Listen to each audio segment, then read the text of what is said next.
ओम शांति। आप तो विशेषताएं जानते होंगे सच्चे आशिक की, फिर भी उसकी मुख्य निशानियां भी हैं।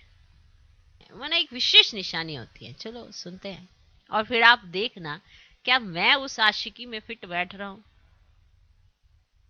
क्योंकि निशानियां इसलिए सुनाई जाती हैं और आप अपने आप में देखना क्या मेरी फिटिंग उसमें हो रही है, या कभी आशिक और कभी कहीं और ही नजर, है ना। ऐसा आशिक तो नहीं होना चाहिए ना। चलो सुने, सभी तैयार हो तो मुख्य निशानियां सुनिए। पहली निशानी, एक माशूक द्वारा सर्व संबंधों की समय परमान अनुभूति करना है ये निशानी। माना आप आशिक हो, बाबा माशूक है, तो आपने बाबा में सर्व संबंधों की समय परमान, जिस समय जो संबंध और जिस समय चाहिए वो अनुभूति करना। माशूक एक है लेकिन एक के साथ सर्व संबंध है। माशूक एक है लेकिन उसके साथ सर्व संबंध है। माना अगर वो है ना तो किसी भी संबंध की जरूरत नहीं पड़ती। कभी भी ये ख्याल नहीं आएगा कि इस संबंध की कमी है अगर वो एक है तो। ऐसी फीलिंग, माना एक में सब, एक के अंदर सभी संबंधों की फीलिंग आना। समझे समझे किस किस ने ऐसा फील किया हुआ है अपने माशूक में। जो संबंध चाहिए और जिस समय जिस संबंध की आवश्यकता है, माना समय परमान संबंधों की आवश्यकता पड़ती है ना, लेकिन जिस समय जिस संबंध की आवश्यकता है उस समय उस संबंध के रूप से प्रीति की रीति द्वारा अनुभव कर सकते हो। तो पहली निशानी है सर्व संबंधों की अनुभूति। सर्व शब्द को अंडरलाइन करना, माना संबंध की अनुभूति नहीं, सर्व संबंध की अनुभूति। माना एक में सभी संबंध अनुभव होना, अपने माशूक के अंदर सभी संबंधों का पैकेज मिलना, एक में सब। माना एक गिफ्ट के अंदर सारे गिफ्ट। हाँ हाँ, कैसा लगता है नहीं, पूरा एक ऐसे गिफ्ट बनाया उसके अंदर सब है। तो एक बाबा और उसमें सारे संबंधों की फीलिंग। बताओ अनुभव हो रहा है क्या? ये आप अनुभव करते हो? सर्व शब्द को अंडरलाइन करना, सिर्फ संबंध नहीं। और दूसरी बात, समय पर संबंध की अनुभूति होती है, होती। माना जिस समय जिस संबंध की जरूरत है अनुभूति होती है। नॉलेज के आधार पर संबंध है, वह दिल की अनुभूति से संबंध है कि आपने ये समझा, हाँ बाबा में सर्व संबंध है। ये आपके दिल ने ये अनुभव किया हुआ है, उससे हमारे सर्व संबंध है।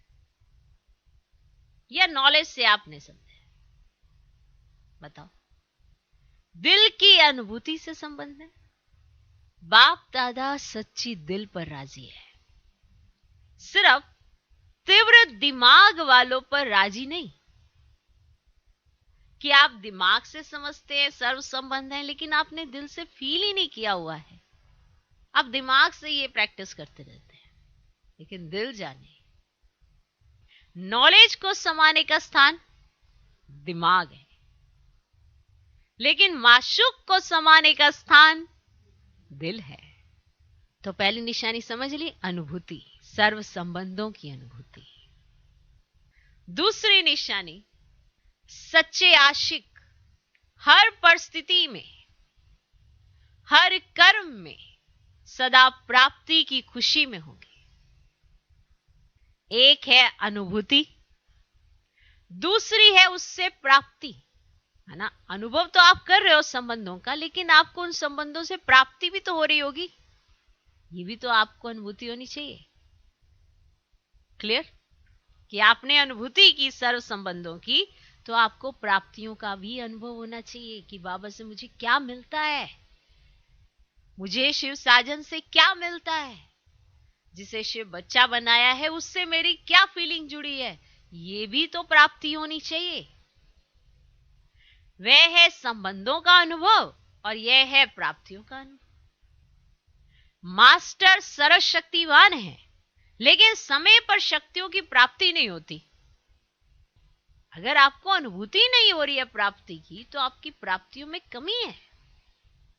तो अनुभूति के साथ प्राप्ति स्वरूप भी बने।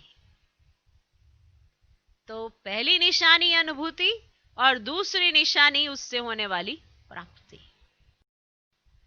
तीसरी निशानी अनुभूति, प्राप्ति और तीसरी निशानी, जिस आशिक को अनुभूति है, प्राप्ति है, वह सदा तृप्त रहेंगे। कोई भी बात हो कि उसको अपने आप से ही अनुभूति नहीं होगी कि मुझे ये नहीं मिलता है, अनुभूति हो रही है उससे प्राप्ति हो रही है। और तीसरी निशानी है तृप्ति, माना संतुष्ट। जहां प्राप्ति है वहां तृप्ति जरूर है, माना संतुष्टता जरूर है, ये फीलिंग जरूर है कि मैं तृप्त हूं। अगर तृप्त नहीं तो अवश्य प्राप्ति में कमी है।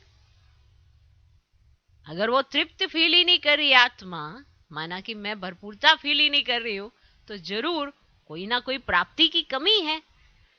और प्राप्ति नहीं तो सर्व संबंधों की अनुभूति में कमी है। तो तीन निशानियां हैं, अनुभूति, प्राप्ति और तृप्ति। जिसने सर्व संबंधों की अनुभूति कर ली उसे सर्व संबंधों से प्राप्ति होगी, और जिसे प्राप्ति होगी वो आत्मा तृप्त जरूर होगी। अनुभूति, प्राप्ति, तृप्ति, तो ये तीन निशानियां हैं सच्चे आशिक की। ओम शांति।